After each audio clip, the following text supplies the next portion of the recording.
2025년 2월 21일 금요일 아침 책 쓰기 책 읽어드립니다. 내 아이를 위한 30일 인문학 글쓰기의 기적 김종원 지음. 지은이에 대해서 읽어드리겠습니다. 인문학 글쓰기에 관한 최고의 멘토로 저자는 세상의 틀을 바꾼 세기의 천재들을 연구하는 과정에서 그들이 모두 사색가라는 점을 깨달았다. 이후 그들처럼 살아가기 위해 오랜 세월 치열하게 사색하며 연구한 지식을 독자들이 맞닥뜨리는 고민에 적용해 누구나 이해할 수 있는 언어로 옮기며 인문학의 대중화에 힘쓰고 있다. 저서로는 아이를 위한 하루 한 줄 인문학, 하루 한 장 365 인문학 달력, 아이의 공부 태도가 바뀌는 하루 한 줄 인문학, 부모 인문학 수업, 하루 한마디 인문학 질문의 기적, 매일 인문학 공부, 마지막 질문 등 60여 권이 있다.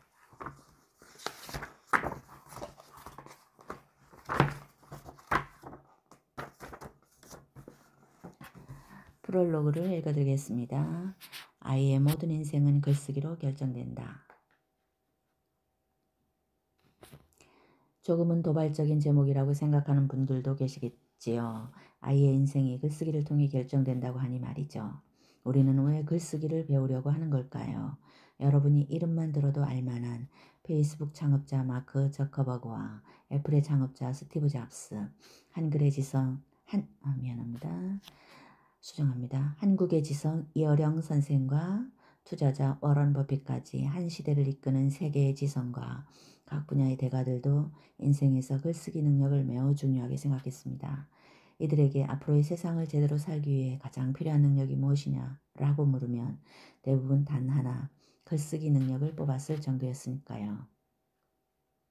이유가 뭘까요? 중요한 건 바로 질문에 있는 제대로 살기 위해서라는 표현에 있습니다. 남이 시키는 일만 하는 것이 아니라 세상이 좋다는 것만 받아들이는 것이 아니라 스스로 자기 삶을 주도하며 제대로 살기 위해서는 글쓰기 능력이 반드시 필요하기 때문입니다.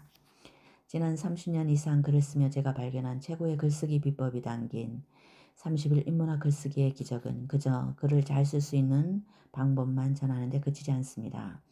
간절한 마음으로 다음 5가지 사항이 완벽에 가깝게 담기기를 바라며 글을 썼습니다. 1. 기쁨, 가장 효과적인 실전법을 통해 행복하고 즐거운 마음으로 쓰기. 2. 과정, 자신에게 도움이 되는 진실한 시행착오를 거쳐 진짜 배우는 과정을 경험하기. 3. 재능, 글을 쓰며 내면에 숨겨진 자신만의 특별한 목소리 찾아보기. 4. 내면, 어떤 상황에서도 자신을 잃지 않는 탄탄한 내면의 힘 기르기. 5. 지성, 스스로 공부하는 자세와 어떤 상황에서도 흔들리지 않고 중심을 지키는 지성인의 기쁨 있는 태도 겸비하기. 쓰는 기쁨, 배우는 과정, 자신만의 재능, 탄탄한 내면, 지성인의 기쁨, 이 5가지 사항이 바로 인문학 글쓰기를 구성하고 있는 재료입니다. 오랫동안 각자의 분야에서 일가를 이룬 대가들이 글을 쓰던 방식이죠.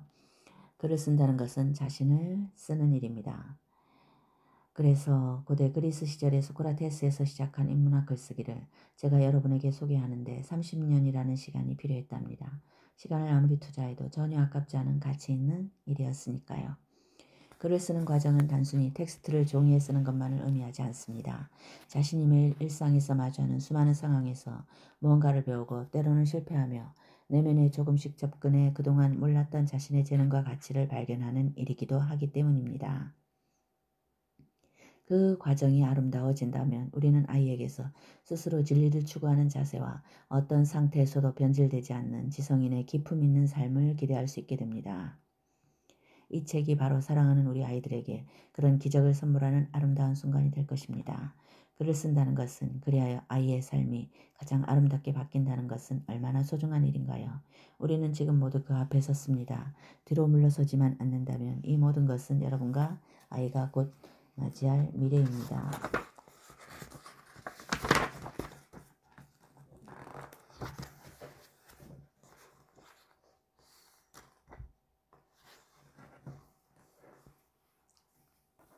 생산적인 글쓰기 생활을 위한 7가지 메모 과정. 본문의 일부를 읽어드리겠습니다. 한 편의 글 혹은 한 권의 책을 완성하려면 먼저 눈앞에 있는 소재를 글로 쓰기 시작해야 합니다. 눈앞에 있는 것에 대해서도 쓰지 못한다면 멀리에 있는 것은 아예 엄두도 낼 수 없을 테니까요. 꿈과 목표가 눈에 보이지 않는 먼 곳에 있다고 방황하거나 다른 방법을 찾을 필요는 없습니다. 먼저 바로 앞에 있는 일을 하나하나 해결하기 시작하면 우리가 무엇을 원하든 결국 그 앞에 설 수 있게 되기 때문입니다. 현재 상황에서는 꿈도 꿀 수 없는 멋진 글을 완성하고 싶다면 지금 우리 앞에 있는 물건과 사람 그리고 자주 마주치는 것들을 먼저 글로 표현하면 됩니다. 이때 우리에게 도움을 주는 것이 바로 메모입니다.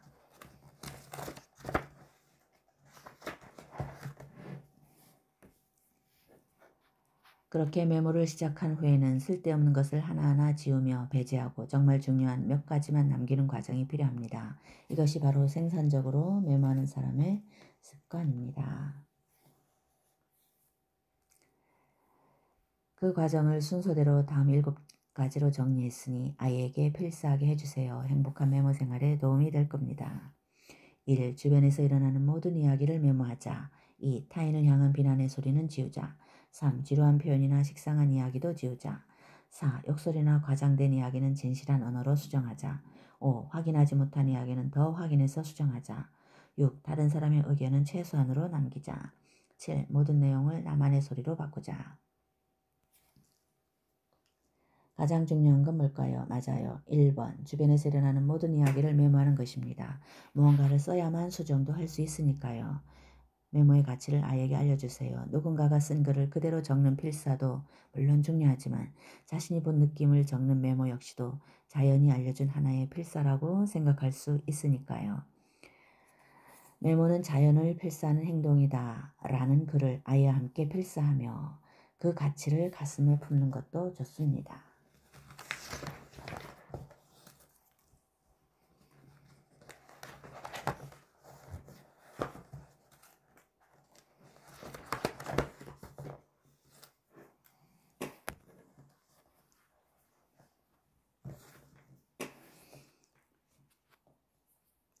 자신이 주인이 아닌 곳에서 타인을 위해 봉사하고 사랑을 전하며 스스로 주인이 되는 삶을 사는 것이지요.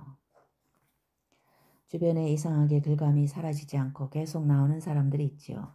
그들이 바로 대표적으로 모든 공간을 주인으로 살아가는 사람들입니다. 어떤 이익도 바라지 않고 그 공간의 주인으로 살면 가능한 일입니다. 내가 여기에서 무엇을 할 수 있을까? 여기에 필요한 게 뭐가 있을까? 늘 이런 질문을 마음에 담고 살면 누구나 어디에서든 주인으로 살아갈 수 있습니다. 입버릇처럼 질문하다 보면 어느새 달라진 일상도 느끼게 될 겁니다.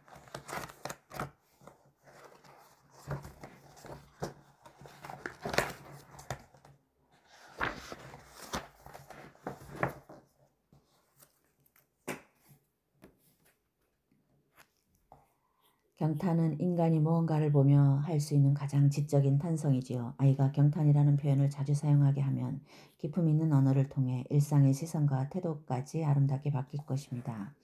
여기에서 자연을 함께 언급한 이유는 바로 자연에 우리가 경탄할 수 있는 일이 지금도 일어나고 있기 때문입니다. 자연을 자주 보여주고 자주 관찰하게 하면 아이는 저절로 인간이 지닐 수 있는 가장 기품 있는 탄성인 경탄을 소유하게 될 것입니다.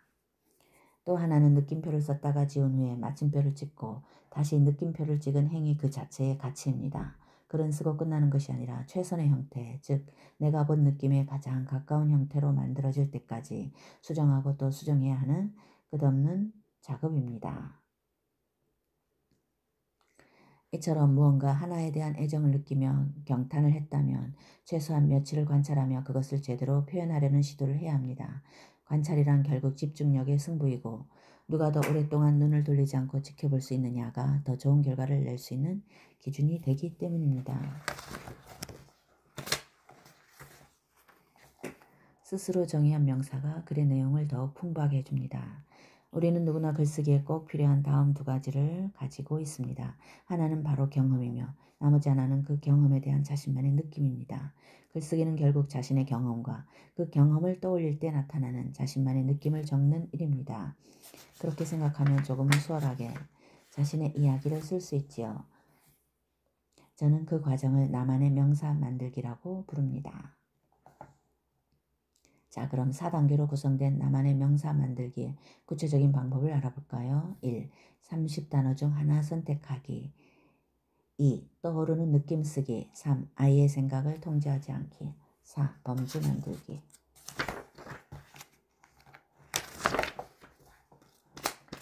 프로 작가에게도 첫 문장을 쓰는 일은 매우 두렵고 힘든 일입니다. 아직 누구도 가본 적이 없는 길이기 때문이죠. 나도 내 나이가 처음이야 라는 말도 있잖아요. 인생을 사는 일도 그런 것처럼 일단 생각하는 것을 자꾸 시도하며 자기만의 길을 찾아내야 합니다. 자꾸 시도하면 원하는 목적지로 가는 길이 조금씩 보이기 시작할 테니까요. 아이도 마찬가지입니다. 글을 쓸 때 최대한 편안한 상태를 유지하는 게 좋죠. 아이가 스스로 생각한 것을 진실하게 쓸 수 있게 해주세요. 쓰려는 내용이 진실하다면 그렇게 마무리한 글이 빛나지 않을 수 없을 테니까요.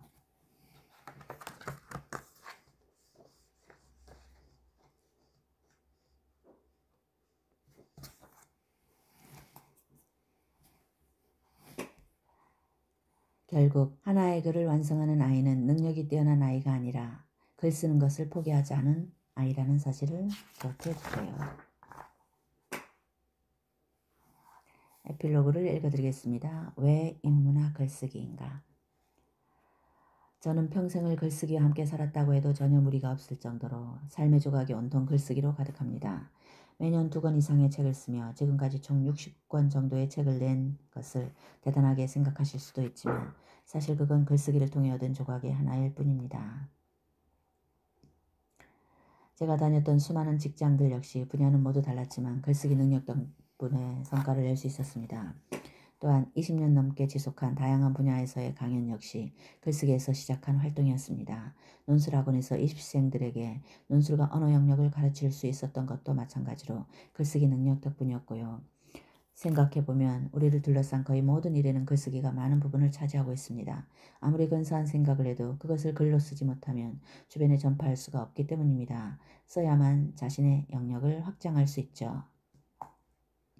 여기에서 중요한 사실 하나를 알려드리겠습니다. 질문입니다. 제가 30년 동안 글쓰기를 지속하며 얻은 게 무엇일까요? 글쓰기를 더 잘하게 되었다 라는 답변이 가장 많이 나오는데 실상은 그렇지 않습니다. 글쓰기는 잘한다라는 범주에 속하는 것이 아니기 때문입니다.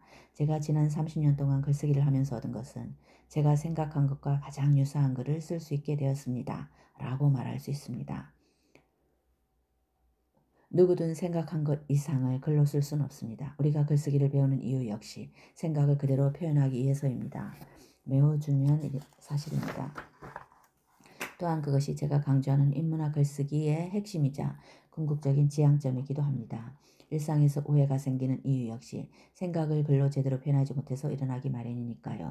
생각을 그대로 제안서에 그리고 이해관과 각종 서류에 글로 표현할 수 있다면 우리의 삶은 더욱 넉넉해지고 감정과 시간도 낭비하지 않아 풍요롭게 바뀔 것입니다. 네, 그렇습니다. 그게 바로 인문학 글쓰기를 통해 우리가 얻을 수 있는 멋진 결과입니다.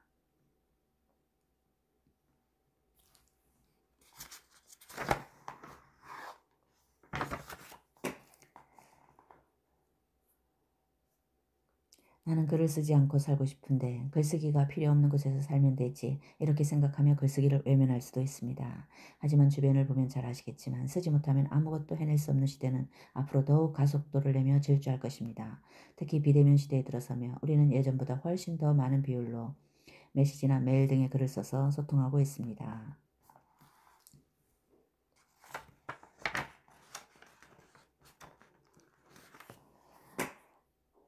처음 만난 사람이라고 해도 글로 진실한 마음을 전할 수 있다면 단 하루 만에 10년을 쌓은 인연을 맺을 수 있습니다. 정말 근사한 능력이라고 말할 수밖에 없습니다. 이제 글쓰기는 현대인에게 절대 피할 수 없는 삶의 기초적인 능력이며 특히 글을 처음 배우며 성장하는 아이에게는 마치 몸에 필요한 영양소를 골고루 섭취하듯 반드시 필요한 지적 영양소라고 말할 수 있습니다.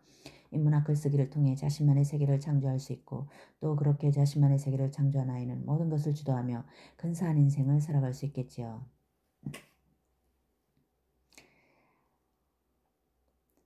그래서 이번에는 특별히 30일 동안 다양한 방식으로 아이가 글쓰기를 배울 수 있는 워크북까지 기획해서 집필하게 되었습니다.